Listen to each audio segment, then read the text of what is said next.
All right. Yeah, excited sitting down with DeAnna Gallagher. DeAnna is the director, kind of chief board of directors for Shasta Thrive. And we've known each other for quite a while. I'm really excited for the opportunity to sit down with her, just her experience, her history in just working mostly in the kind of space where there's poverty, people coming out of poverty, kind of coming into places of thriving. I just feel like she has so much to speak to in this space as we're talking about economics and justice. Welcome, DeAnna. Good to see you. How are you? Thanks, Lance. I'm good. Nice. Yeah. Thanks so much for being with us. And so, yeah, we're kind of traversing this big idea of economics and justice. A lot to talk about. I think, bottom line is just money plays a big role in people thriving or not thriving. Wanted to spend time with you in the context of Shasta Thrive, the work that you guys have done for years now. Why don't you talk a bit about Shasta Thrive, and then we'll go deeper after that. Thanks. Okay. So Shasta Thrive started as a form of what was formerly called Reading Transformation. Okay. So, I was part of that for many years with John Thompson, learned a ton about community transformation. It really kind of got in my bones, became a part of who I am and who I wanted to be.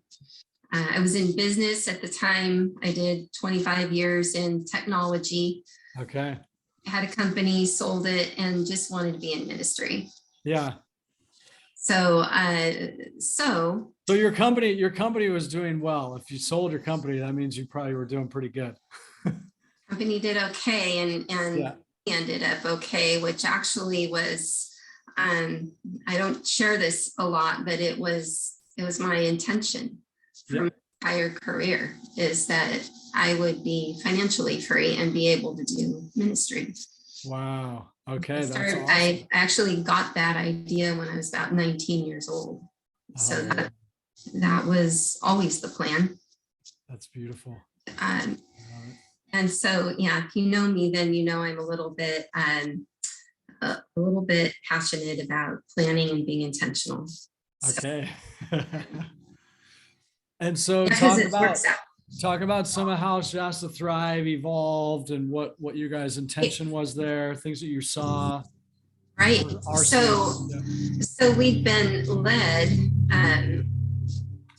We've been led in this idea of blanketing the area with prayer, but with prayer focuses on neighborhoods, businesses, schools, government, right? All of that. And so this was early 2000s.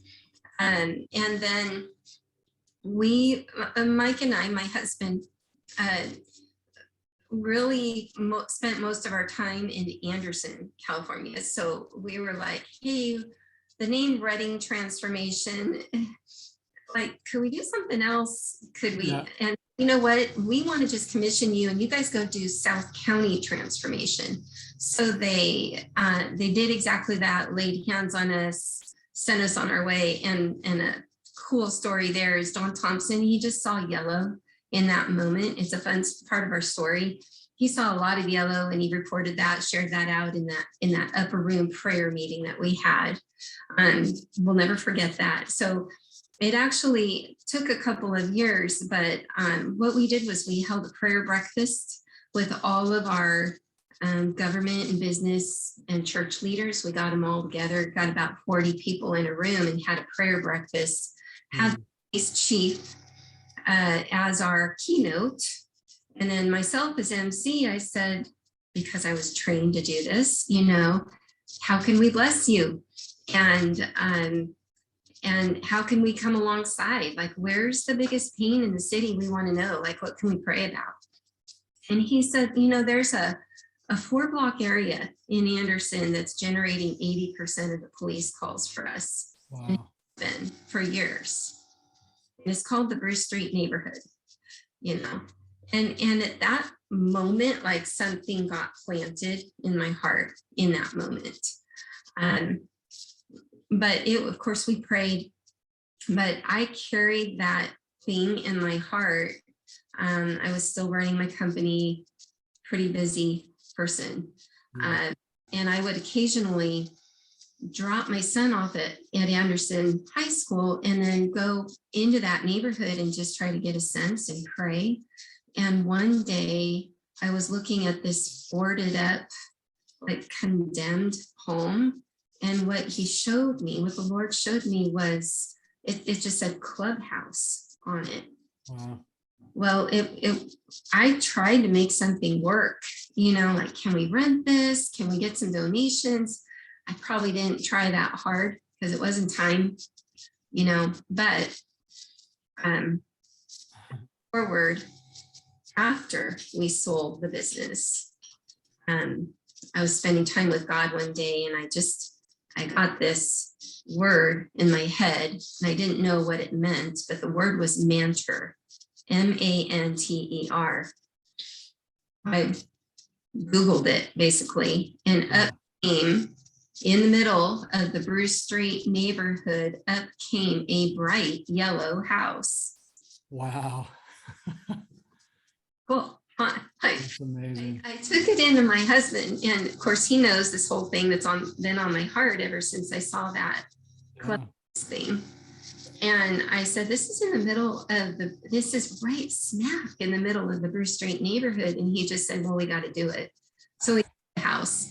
Wow. And that's how Mantor House started. I was still working with a South County transformation team. And we had formerly done some outreach events. Neighborhood to just bless and honor, and we had the city council serving them hot dogs. We had the fire department. Wow. Down there we had Gen 13, if you remember them. Oh yeah. DeAnna did a hip hop. We had a guy come over with an ice chest. He lived right across the street in the Bruce Street apartments, and he just was seeking out one of the musicians from the group, and they prayed with him and did some ministry. Found out he was on his way. He had a gun in the ice chest. He was on his way to take his life. Oh my gosh. And that was averted that day. And more than that, he received salvation. Wow. Became a believer in Jesus and had a really super tough story. Yeah. Total confirmation you're going in the right path. That team said, we want to do something sustainable. We don't just want to blow up and blow away. Yeah. We want to really dig in and do something that sustains and that can go the distance. And later I looked at the word mantra. I just like, what's this word mantra mean? It means to sustain. It means to hold. And that is the name of the street that the house is on, but it also means to sustain. So neat stuff. When we remodeled the house, mostly my husband's handiwork, and he just did a beautiful job. And we had an open house, and it was interesting because, what you need to do is listen. You really need to listen to the stories, that whether you're serving a neighborhood or just one person, we need to listen and just ask some good questions. Hey, what's going on down here? Like, what could be better? What do you think is needed? And one of the first things that we heard was, it is dark. And they didn't mean spiritually dark. They meant it's so pitch black at night that it's not safe. You can't see anything. There's all light poles around. But my husband did a little research, and because we do have relationship with the city, and we also had a good friend that worked with PG&E, we found out that some of those light poles are the city of Anderson, and some of them were PG&E, and they weren't really sure whose responsibility it was when the complaints got called in. They were kind of not, if nothing was getting resolved. Wow. So the cool thing was, on the night of our opening of Mantor House, there's PG&E, like totally going, oh, those are our poles. Turned on the lights in the neighborhood on our very first day of ministry in that neighborhood. That's amazing. Yeah. So I just always get chills when I tell that story. Because it's just, again, it's just such a picture of us bringing light into a dark place. And all the ways God made sure that was going to happen. So we have favor, like, oh man, these people are like, they're gonna help us down here. And I'll move my story along. So that was 2011 when we started there. And we started just by having dinner with some of the neighbors, just invited them in for a meal, got another family involved. In fact, we had Christmas Eve dinner with some neighborhood neighbors, just one family and our two families, where we were there very intentionally, but we were just there to hear. And boy, right from the get-go, my eyes were getting opened. I was not expecting to hear what I was hearing, because I'd been pretty separate from that culture. Yeah. I knew very few people that were in poverty. In fact, I had personally had a jail ministry a few years earlier, which was something that God had like tumbled me into. There was a big raid in Anderson, and it was just a couple weeks after our little church, Crossroads Bible Fellowship, went out, and we just did door to door. Bless people. Can we pray for you? I remember it hailed that day, and I sat down with a couple of boys and led them to the Lord. And I am on a little bird walk right now, but I'll make this short because I want to make my point. For me, it's very poignant. I led these two little boys to the Lord, and then there was this big raid at this, and pretty much everybody in this apartment complex was arrested for drugs because they'd been under surveillance for over a year and nobody knew it. It was a huge sting operation. Wow. Well, the mom of the little boys went to jail, and she asked for me by name. And I had never stepped foot in the county jail in my life. So I went, and they actually let me take a little Bible in with me. Usually you can't take anything in. And I remember she had no teeth. They were all rotted out from meth, and pressed Psalm 103 up on the glass and had her read it. She just started reading, as far as the east is from the west, so far are my sins from me. And the tears just started going, and she received Christ. And she told her cellmate about me, and then she told her neighbor in the jail about me. And I ended up with this jail ministry, and every Friday afternoon I just go, and they gave me a room, and they just bring people to me. Wow. And one of those gals, so the last one in there, just God was moving, and I was just going, yes, Lord. I was still doing my business at this time. In fact,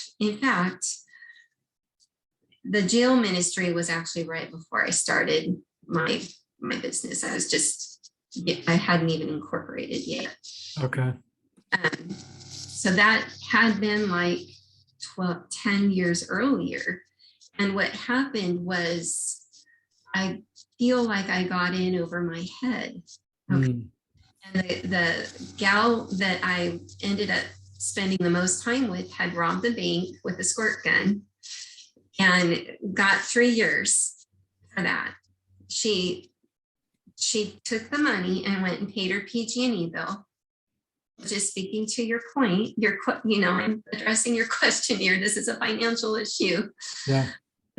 She needed to turn on the lights because there were children in the home. And if you don't have power in your apartment, then the fear goes up incredibly that CFS will come and possibly remove your children.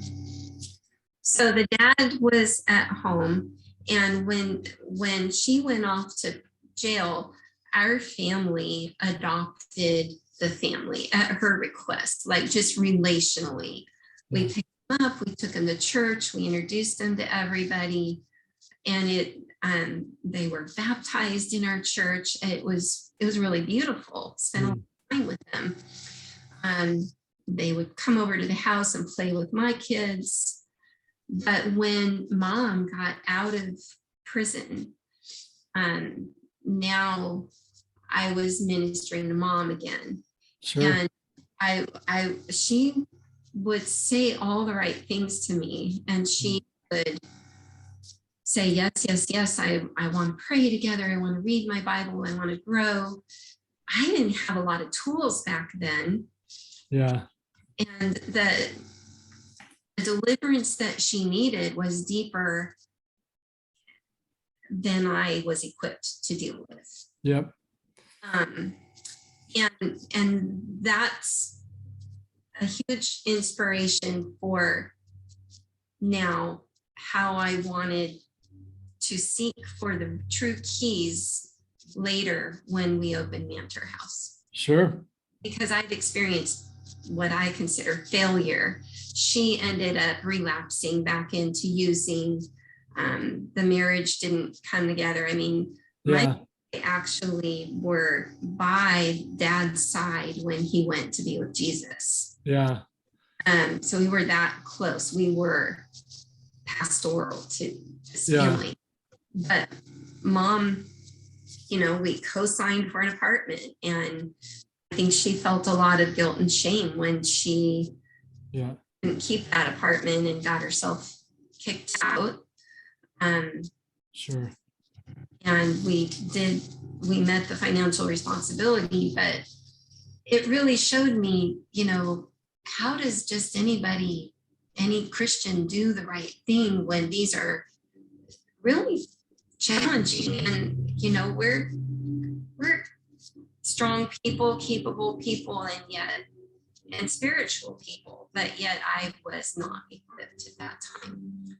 So how did the Mantor House evolve, and what did you guys come away with in terms of insight on that process of walking with people, transformation for those that are maybe in really low places, but are looking to get, looking to move towards thriving, doing good. Right. I'm sure you guys gained some insight. Right.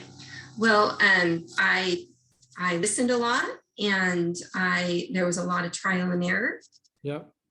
I saw what things resonated and what things were rejected.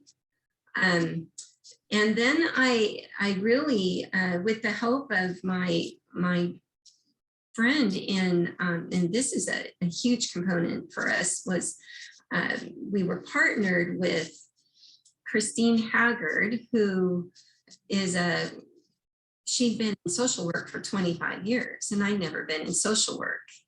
And, I'm just a sponge for best practices and learning what works. And she would say, well, our, the system's basically broken. From a government standpoint, she was just super honest about that. Well, people need tools. And what was she saying when she says our system's broken? What did she mean by that? Describe that. Oh, okay. Yeah. Like what's missing in her opinion, or she's got tons of years of experience in that space, but she's like, yeah, we're not really hitting the mark either. What is it that they needed that they weren't doing, or any insights there? Yeah. I mean, she was well aware that you could connect people to resources over and over and over again. Yeah. Until there's internal change. Just a minute. Yeah. Until that happens, pause this just a second. You're only going to keep doing the same things over and over again. Yeah. Remember, So I would call that ownership, like until they're making that choice, or until they have the freedom to even make the choice. Sure. Yeah. Sure. Oh yeah. I mean, empowering people is huge. Mm-hmm. And there's also the systemic issues. And I'll give you an example that I was really mad about early on when I first started hearing these stories. And it was the cycle of people going to the hospital and going to the doctor and being prescribed opioids. Okay. I would vent to my partner in public health and go, this has to stop. But do they not know that they're giving pain pills, narcotics to an addict? But isn't there something in the system that can stop this from happening? I just ran into that last week at the PHC, the Project Homeless Connect, and same thing. A guy he's 52 years old. He worked his whole life. He fell off of a lift as a tree trimmer, broke his back. They prescribed pain pills. He ends up an addict. He just got out of recovery, and he's homeless. Yeah. He lost everything.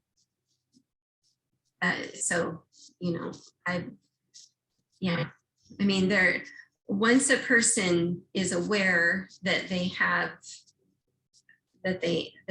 a problem, they can easily say, and I've seen it happen, thanks, I'm good with that. but the first recommendation is still, from what I'm seeing, it's still Norco or something. Yeah. I watched out of Mantor House. I watched 60-year-old ladies do a drug deal out with prescription meds.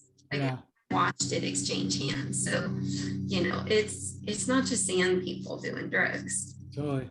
And do you think that's just like the system's kind of quick fix mentality? It's like, okay, I'm going to move this person on. Like I've done what I can for them, and now they're on to the next, but they're not really thinking long-term, or what is that?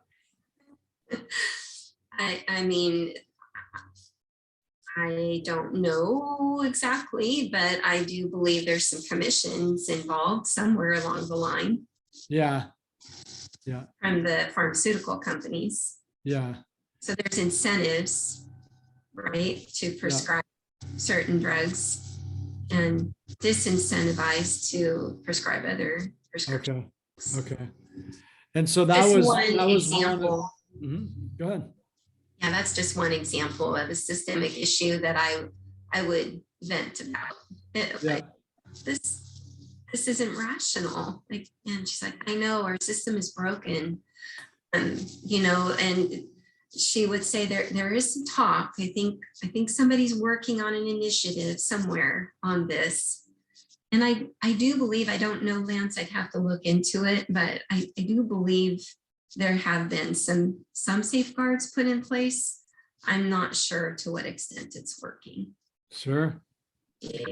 Well, that's pretty telling that someone in that, we would look at that as kind of a healing profession, social work, and someone that's been there for many years, like, yeah, it's not, gosh, it's just broken and we're not doing well, or whatever their assessment was. And so you were making a point, though, kind of bigger picture of what you were learning learning. Doing what you were doing from the Mantor House Yes. launch pad, it was. Learning and praying and really going to God. Because what I came up with early on is, they need life skills training. Right? Like, they literally don't know how to cook. They literally don't know how to parent, in my estimation of what good parenting would be. That it was just my judgment. Sure.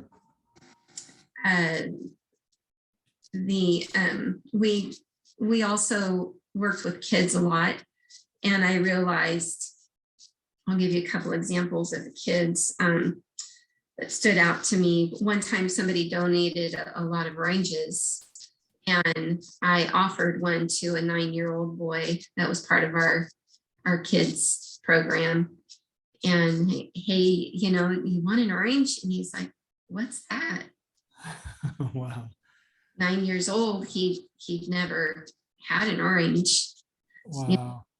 And that stood out to me.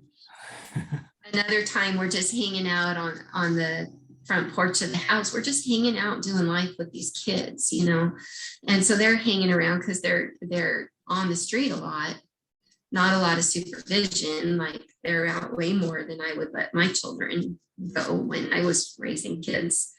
And Mike and I were there, and they're like, hey, somebody said you two are like married. Like, yeah, we're married. Like, no way. You guys are married? Whoa. And I mean, it's like, what do you mean? Like, we're not only married, but we have 4 grown kids. And I think at the time we had 2 or 3 grandchildren. Okay. And, oh my gosh, you have kids and grandkids, and like this was so odd to me. Like, where are these kids coming from? And then it just didn't take too long to figure out that single mom raising a girl or a boy, they go to school, so they see adults at school, but they don't ever see married adults in their world, anywhere in their world. And so what Mike and I were doing as a husband and wife, a mom and dad, a grandma and grandpa, we were showing them what it could be, and that we actually like each other still after 20 years. That at that time it was probably only 10 or 11 years, but so that was another one. And then one more kid story. Thanks for letting me tell stories. I love the memories. It's good. I'm walking a couple of boys home down in the neighborhood, and I'm just talking to them, and I'm saying, hey, what do you want to be when you grow up? Casting vision. And they were like, what? Oh, okay, well, what do you want to do for a job when you grow up? And they're like, I don't know. Like, I guess I'll work at Sonic. Okay. So if you know the area, Bruce Street is only a mile from Walmart, and in that same shopping mall is a Sonic. And that's going to be an 8-year-old's favorite spot. And then his buddy, his cousin actually said, well, I want to work at Walmart. And so again, just thinking that through, like, okay, your world is pretty small here. Nobody in your family has a vehicle. You're on foot. You walk to the store. You probably, cash your welfare check with mom. And then you buy some things at Walmart and go get a hamburger and a soda, and then you walk home. Yeah. And you go to school. That in that area they're picked up on the bus, but there's no money for going anywhere. A lot of our kids have never been to the Shasta Mall Yeah. in Anderson, and they'd never been to the Whiskey Town Lake. We did lake days with kids, and so giving people, and just take that up to the macro, take that little story.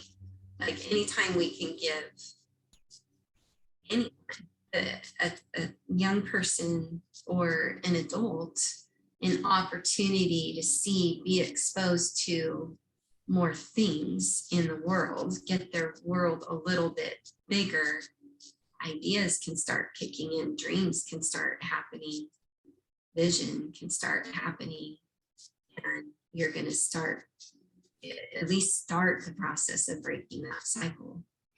What are your thoughts on what keeps people in poverty? Like if you encounter generational poverty per se, something like that, where it's like, wow, it's repeating.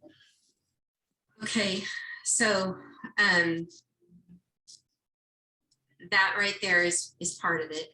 What I just described, just having a small world. Yep. And I wrote a curriculum. It's called Future Story, and I wrote it with my partner Christine Haggard, and we put this together. People love the picture right there. It's on Amazon, but I'm really not trying to promote it. But we pulled together in a year, about the 4-year mark, with the Mantor House Community Center. We pulled together this curriculum, and they self-assess in these 11 areas. And research shows that in these 11 areas, if these things are present, and most of them are internal to the person, so it has to do with learning. If they're present and increasing, they can navigate their way out of poverty. So to answer your question, if they're not there, and I'll list them for you, but if they're not there, you're going to perpetuate the cycle, because we tend to repeat what our parents did. Yeah.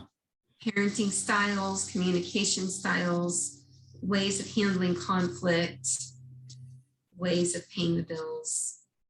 So I can read those for you. I'd love it. Yeah, yeah. Let's go. Okay. So these are what we call the 11 resources. They're I adapted it from Philip Duvall, who wrote Getting Ahead in a Just Getting By World. And that's a secular curriculum. And interestingly enough, his best practice was to pay people to come to class. And that makes a statement right there, is that there is not initially an interest in learning.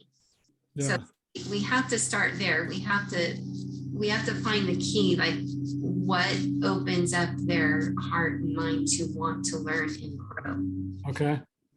So that was a journey I went on with the Lord, with Holy Spirit, and I can share about that in a minute. But these 11 resources are emotional health, financial stability, integrity, do people trust me, reading and writing, planning, spiritual growth, physical health, social capital, that we might also call that networking and knowing key people that can help us move forward, communication, motivation, and persistence. Otherwise, we might call that persevering. And then relationships and role models, which relationships is really what Shasta Thrive is all about. We're focusing, our vision statement is creating thriving communities through empowering relationships. So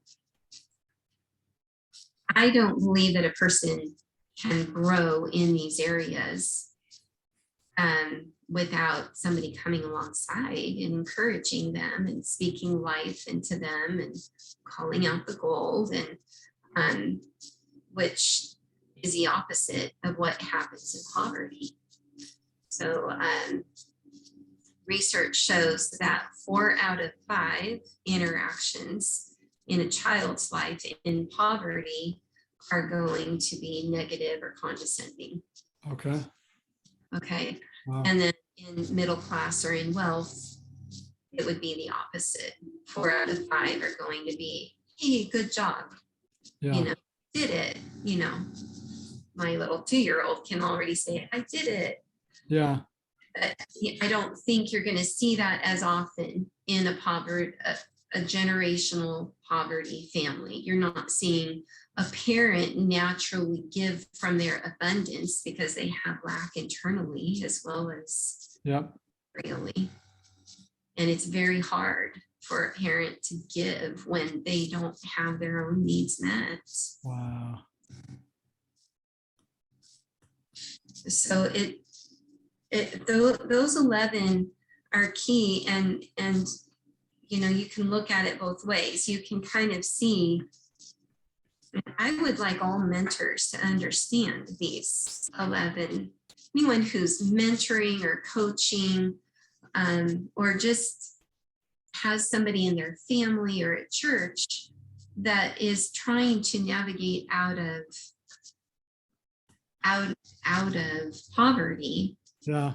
You know, if you're intentionally saying, I'm gonna let you know I see you, you know, hey, let's go do lunch, let's go do coffee. Well, my thing is, okay, go do coffee and listen. Yeah. But then, like, use a framework like this to start to fill gaps intentionally. Like, I can have a conversation with somebody and go, this person is lacking in perseverance. Or, you know, clearly this person lives with high anxiety, hasn't developed a trusting relationship with the Lord, you know, but how about trusting the Lord with that? But I think at the core, it's identity, you know, it's they don't see themselves as valued because they've never been truly valued, and value hasn't been expressed. I mean, I had a gal that, you know, her twin died at birth, and her mom in her anger lashed out and said, I wish you weren't the one that died. So what kind of soul wound, you know, is she suffering at 13, 14 years old, you know? And so I think that leads me to just, again, the difficult nature of working with people in poverty and the importance of, if you will, being in family or team, being in team, so that when you're just like, oh man, I just don't even know what to say to this person. And you know, if somebody says that to me that's on my team, I'm going to say, I don't know, but what's coming to mind is just sticking with them, you know, loving through their ugliness, or loving them through their pattern, because they're not yet feeling like they are worthy or that they belong, because we know it's belonging first, it's not behavior first. It can be really tough to get past the behaviors when you're pouring yourself into somebody, right? Or they don't appreciate it, or they take advantage, they throw it out, you know, whatever, they waste it. Yeah. That's big though, the idea that relationships are central to that transformation. So being believed in, and the other thing you mentioned from that list, role models. Like, yes, if you don't have access to Well, yeah, like you said, kind of widening the world and like trying to see a bigger world. And so people are a big piece of that. People can make suggestions, huh? Like they can talk to you about a different world and say, well, maybe this is something you might be good at, or, but without the relationship, I mean, maybe they'll find it in books, but Well, and that's a problem. Are they finding it in movies? Are they finding it in Hollywood? And, are they yeah, finding it in their video games? yeah, In their partying? Um, where are they finding the things that they consider success? yeah, And then, we know that there are things that actually work, like going after God and, um, you know, doing things his way more. yeah. Wow, that's big because yeah, there's so many ideas about what success is that aren't really rooted in the reality of success. They're more like flash in the pan, huh? They're just Right. yeah, that's a really big idea. So again, the role models, like people that might be able to unpack that with someone and yeah, It's a good place to start. And I mean, there's a lot of great people out there already doing this, and just maybe it's hiring that person and taking a chance on them, but they're going to need some extra help. If it's not just give them a chance and see if they'll rise to the challenge, it's work with them through their less than exemplary behaviors, yeah, and they realize their value. And a workplace is hard, right? Because it's performance based, but yet, and so is school, by the way, right? Those places are inherently performance based. yeah, And how do we communicate value when people aren't performing? yeah, Even social services, they all have things that you need to do. And, I do believe people need incentives. sure. There's that motivation piece, right? So what did you learn about that when somebody isn't quote unquote performing, or maybe they're even treating your gift like dirt, the gift of your time, or again, I don't think we show up for people to try to get results, and I'm not there to feel good about what I'm doing. But what did you learn when people might be their response is like you said earlier, they're acting less than exemplary. Yes. Um, I mean, I'll speak to this just from my personal experience. Um, Putting a lot of time into this and spending a lot of time with people that can easily disappoint you, and you don't see the progress that you want to see. Self-care and intentionally spending time with people that are like-minded and feed your soul. Yeah, Um, and then go back to it and show up in the opposite spirit, because there's also a reality to the spiritual warfare. mm, There's something that is justified to feel impatient with their progress when you're sacrificially pouring yourself into something or someone. sure. And I know there's a lot of people that can identify with that. So praying for them, it sounds so simple, but Yeah, praying and declaring over them and blessing their spirits with the things that you want to say, that Holy yeah, Spirit is giving you. And that is absolutely amazing. Like, yeah. I actually had somebody tell me that they heard me audibly at the same time that I was blessing their spirit. Wow, that's cool. I love it. No, I love that. Yeah, Well, we are not without power. We are not without power. We carry a lot of power. We can't look at what's going on in the natural. So I always I believe, trusted God to do the transformational work. Yeah. I knew it wasn't me doing the transformational work. And it might, it might be, research-based best practices, but it's still going to be God. Yeah. On the other hand, and I love that phrase. On the other hand, I always say, if I ever write a book, it's going to be called that. On the other hand, we can't do it without God, but if you just give them faith and you don't give them tips on budgeting or tips on,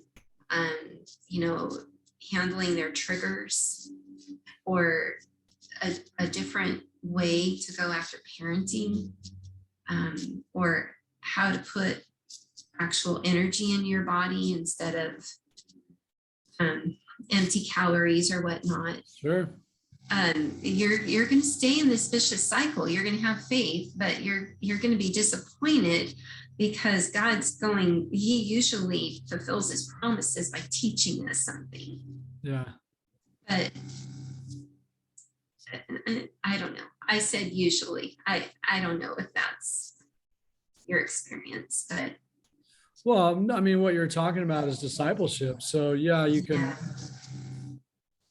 can give people faith and invite them to Bible studies and pray a lot, and all that stuff is valuable, but also, yeah, where are the models, and do people need input for whatever element of their life? If it's their finances, if it's the way they treat their children. Yeah, we need it.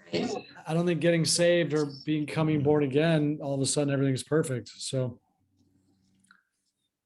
and Jesus modeled that. Follow me. Like, and he obviously taught them along the way. Right. And I mean, I think, so I like the idea of there's a huge need out there in what we're talking about. So we need more creative strategies to bring these types of life skills in the context of this is discipleship or spiritual growth at its foundation. But we're going to learn about health and relationships and finance and our future.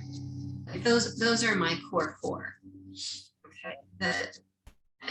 On the foundation of truth, biblical truth. Which to me, it sounds like a holistic life. Like we don't just live a spiritual life. We have spirit, soul, we have body. And here we are, like this side of heaven. Right. I think there's an invitation to live and to thrive. And if our spirituality, our following of Jesus doesn't equate to like thriving in this life, then I question, like, is it just a religion? Yeah. Right. Well, I saw a lot of magic happen when we got strategic and introduced some of these keys when we would see a gap in knowledge and we would bring some guest speaker or some, do something to try to get people engaged. It really, the magic was really the peer group. Yeah. Like, and usually one person would be so excited about this learning that she would get the rest of the group excited. That's cool. Yeah, I would call that Holy Spirit as well. But man, we are social creatures. So we're typically not doing everything in isolation, are we? It's like, it's always connected to others. And just at a very human level, it's like, I want to go to the things that my friends are at, and I want to be with people that I know. And I'm not typically drawn to something where I'm like a total stranger in that setting. And I mean, I'm okay with that because I'm secure enough to go do things alone, but you hear my point. It's like, we're social animals for sure. Oh, yeah, 100%. And we were designed for connection. And that's that isolation, even before COVID, is a problem in this culture. Yep. Yeah, we're very individualistic in the West, aren't we? In the more Yeah. developed world. Yeah, very individualistic. I think like biblical culture is very much a we type of culture. We think about others, and it's kind of us. Right. We identify as a group, not as Yeah. an That reminds me of a note I wrote down. A fruitful life is one that can impact others in positive ways without needing or expecting something in return. Wow. So when we're thinking about poverty, one of our goals was always to inspire people and motivate people by imagining their future, being able to give back. Yeah. This is why in the homeless community, we have such a big problem, and in just the instability, the pockets of instability, which so many people are just barely, they're always kind of just a couple steps away from going homeless, right? Okay. Whole group there. But in this group, boundaries is a big deal, to teach boundaries, because they really want to be the one that's giving, and when they really are shooting themselves in the foot by giving this money or this thing away that they should be using to help them get to the next step. Wow. Keeps them stuck so much. Yes, I'll drive you to work. Somebody that has a car, I'll drive you to work for the next 3 months, but I never counted the cost of the gas, and we never talked about you helping with the money for the. I just said, yes, I'll drive you to work, because maybe it's your family member or your neighbor or your friend, and you want to be that giving person, but you really can't afford to give that. Yep. So which is a question of being able to value themselves, isn't it? Like I respect myself enough to say no to things that I don't have the bandwidth to accomplish, or yeah. Oh, saying no is scary and causes all sorts of problems. In the homeless community, somebody says, hey, can I have some of your food or some of your dog food, whatever it is, and you say no, and there's fear involved in that answer. So so anyway, this idea, like, to your big question, what's the part that money plays in people thriving or struggling? It's to get to the point where you can give, because we all want to give and we want to help, but we don't need something in return, and we're not hurting ourselves by giving it. Like that is abundance. I don't think that's the only definition of the abundant life that Jesus came to give you. Yep. But I did Mentor House those 10 years of that ministry, showing up every week, just believing that Jesus wants to give them an abundant life. Yeah. He will back up any steps that they take toward that, which would be a fruitful life. It's good. Well, really big point though. Like if we're living in that abundance, we don't give to our detriment. There's an overflow because we have been resourced. And so for those that are without, giving can actually hurt them. That's a Yes. very big revelation. Yeah. Love it. Well, this has been so good, really fascinating. I think there's so much more to go towards with this, but the whole journey that you guys have been on, learning about poverty, the things that keep people in poverty, things that get people out of poverty, It sounds like your resource, your resource Future Story, like a great resource for people to take a peek at. How would they find that? Again, if they It just is, yeah, it is on Amazon. And Great. I do have an in-person training that I've done for facilitators Nice. to convey some of these ideas that they might not understand about poverty, to kind of work on coaching questions. And Yeah. I think poker face, you need that sometimes. Yeah. And you know, inner healing strategies and that sort of thing. But yeah, there's It's great. That's amazing. So yeah. people can, how would people find you if they're interested in that training? Yeah, They can find the book at Amazon. Amazon, and then our website. They could connect with us at shastathrive.org. Okay. I would definitely receive that message, or we're Shasta Thrive Facebook as well. It's perfect. Yeah. And I think this, you know, we think about, well, this only applies if I'm working with people that are homeless. It sounds like it applies to many people and many socio demographics. It's because it has so much to do with mindsets, kind of the internal world that people are fostering or navigating within themselves. So huge value here. I love it. Future Story, shastathrive.org. And I'll highlight once again what DeAnna just mentioned, that she also has a training for facilitators. I mean, I'm thinking about my teams, honestly, because we work definitely with a lot of people in more quote unquote broken spaces. And I'm like, wow, we could definitely benefit from the things DeAnna's sharing. I'm sure there's many other team leaders out there that could benefit from what this woman is carrying. So find DeAnna. And thank you so much for your time. Anything else though that I haven't led you towards you wanted to share? Just kind of final thoughts. Oh goodness. You're like a lot, Lance. I want to say you a know, lot.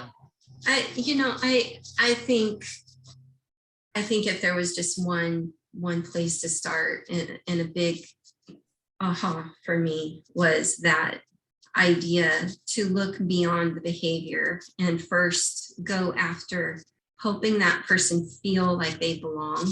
Yeah. It's that idea of family.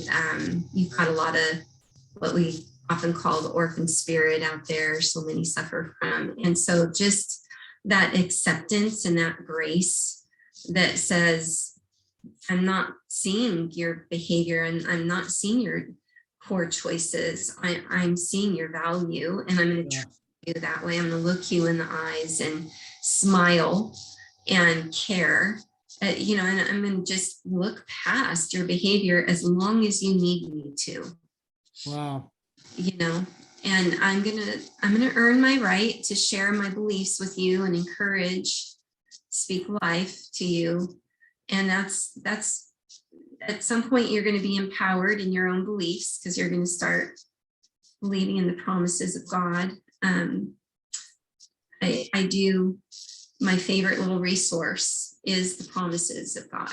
It's a little, I don't think I have it right here, but it's a little,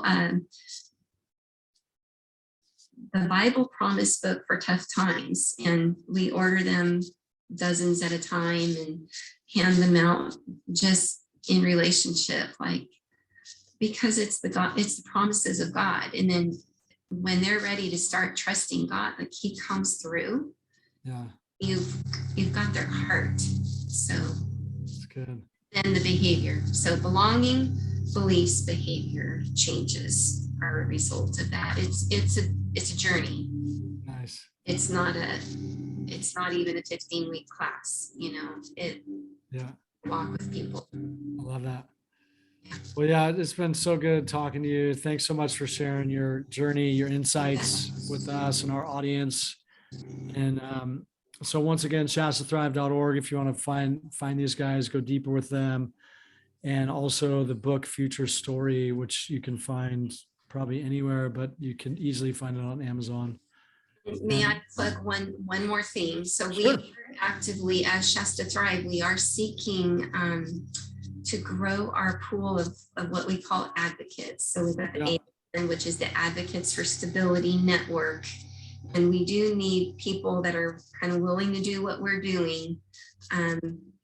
Sometimes we have an individual in recovery and we want to say, you know, will you be their friend?